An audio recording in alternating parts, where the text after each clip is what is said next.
안녕하세요 학생 여러분, 수학 자부심 안국선입니다. 우선 시험 보느라 고생 많이 했어요. 시험 보고 나면은 오답 정리 내일 해야지, 미뤄야지. 절대 안 돼요. 한번 미루면 영원히 미루거든요. 예, 오늘 바로 하셔야 됩니다. 간단하게 총평 얘기하고 바로 우리 1부부터 같이 한번 공부해 보도록 하자고요. 자, 우선 총평은요, 한마디로 말하면 5글자로 여러분들이 해봐요. 5글자로 표현하면 뭐라고 할 수 있을까? 오늘 본 시험을 선생님은 해볼만 했다 정도? 아주 쉬운 정도는 아니지만 좀 대표 유형 문제들이 많이 나오면서 이런 것도 우리가 연습해야 된다는 것을 다시 한번 확인시켜주는 그런 시험이었다고 선생님은 봐요. 공통도 그렇고 이렇게 선택 과목도 그랬었거든요. 해서 한 번쯤 해볼만 했다. 내가 오늘 시험이 어려웠다라면은 어떤 기본 개념과 기본 어떤 많이 나오는 대표 유형들에 대한 연습이 조금 부족하지 않았나를 확인해 볼 수 있는 그런 시험이었다라고 봅니다.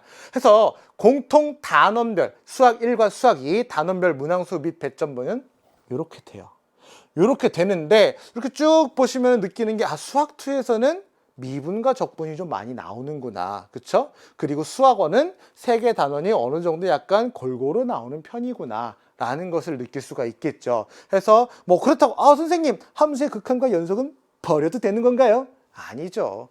다 수학은요 다 개념이 계속 누적되기 때문에 그렇다고 해서 얘를 소홀히 하셔서는 안 되겠죠. 그래서 요 정도로 우리가 비중으로 출제가 됐구나 가볍게 한번 보시면 될 것 같습니다. 그럼 수학 1에서 수학 2에서 이건 좀 보자. 제발 보자.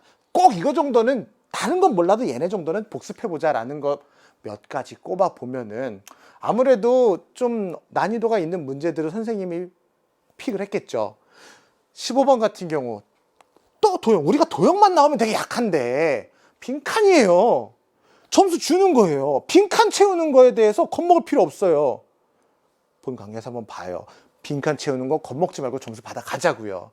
21번 같은 경우는 수열에 관련된 문제였는데 얘를 조금 손쉽게 해결할 수가 있었어요. 뭐냐?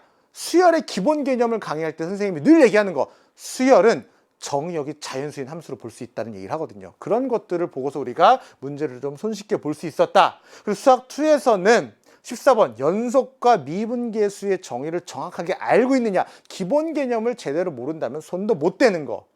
그리고 20번과 22번 그래프. 선생님이 엄청 강조하는, 모든 수학 선생님들이 늘 강조하는 그래프를 얼마나 잘 그리고 잘 분석하느냐, 그거 꼭 복습하시고 넘어가셔야 된다라는 겁니다.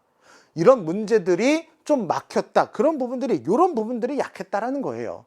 아시겠죠? 내가 어디가 아픈지 확인하는 게 바로 시험이고 복습이고 오답 정리인 거죠. 그렇게 우리가 수학 1과 수학 2 공통은 이 정도로 선생님이 간단하게 얘기를 하고요. 이제 선택 과목. 선택 과목 보니까 선생님 확률과 통계는 왜 안 났어요? 시험 범위가 아직 아니어서요. 시험 범위가 경우의 수까지만이었었잖아요. 그렇죠? 그리고 미분법의 중간쯤, 그리고 이제 평면 벡터 조금 들어가는 데까지가 시험 범위였었기 때문에 여기는 아직 시험 범위가 아니어서 안 나오다 보니까, 아직 전체 시험 범위가 아니다 보니까 전반적으로 어떤 비중으로 나왔다라는 것을 4월 학력 평가를 가지고 얘기하기는 좀 어려웠을 거예요. 그냥 요런 정도의 문제가 나왔다 정도를 이렇게 가볍게 보시고, 특히 평면 벡터 초반 부분은 이렇게 난이도가 크게 어렵지 않아서 2차 곡선으로 우리가 문제를 깔고 좀 난이도를, 변별력을 만들었던 것이 보입니다. 해서 이런 것들 우리가 가볍게 보고서, 자 그럼 확률과 통계, 미적분, 기하, 선택 과목들은 확률과 통계 자주 출제되는 다양한 경우의 수를 구하는 문제들이 막 쏟아져 나왔어요. 의미 아닌 정수해를 구한다거나, 이웃하지 않는 경우에서 함수의 개수를 구한다거나, 아니면 케이스를 막 나눠서 센다거나, 내가 이 문제를 틀렸다면 그와 비슷한 유형의 경우의 수를 세는 것들을 많이 연습을 통해서 복습을 해서 정리해보면 되겠죠. 미적분도 기본 개념을 바탕으로 한 필수형 문제들이 많이 나왔어요. 29번, 30번도 좀 해볼만 했습니다. 그래서 특히 이 함수의 그래프랑 이런 것들, 조건들을, 그 의미를 알아내는 그런 것들을 잘 정리를 해두시면은 우리가 미적분에서 만점 받으실 수 있으실 겁니다. 그렇게 우리가 앞으로 어떤 것들을 준비해야 될 것이냐. 기하 같은 경우는요. 시험 범위가 좁아서 아까 얘기했던 것처럼 2차 곡선에 좀 편중되어 있었어요. 벡터 부분이 조금 쉬운 개념의 부분밖에 없어서. 그래서 도형에 관한 기초 지식이 필요했던 문제들도 좀 있었고요. 28번이라거나 30번이라거나.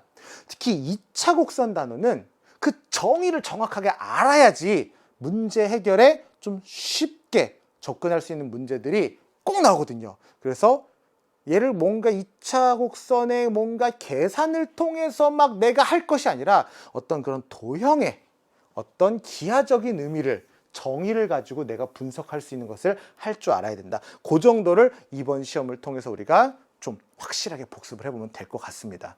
아시겠죠? 그래서 간단하게 이건 간단한 총평이에요. 본 게임 바로 강의에서 한번 보자고요. 바로 1부에서 그리고 우리 문제 풀어보고 만나요.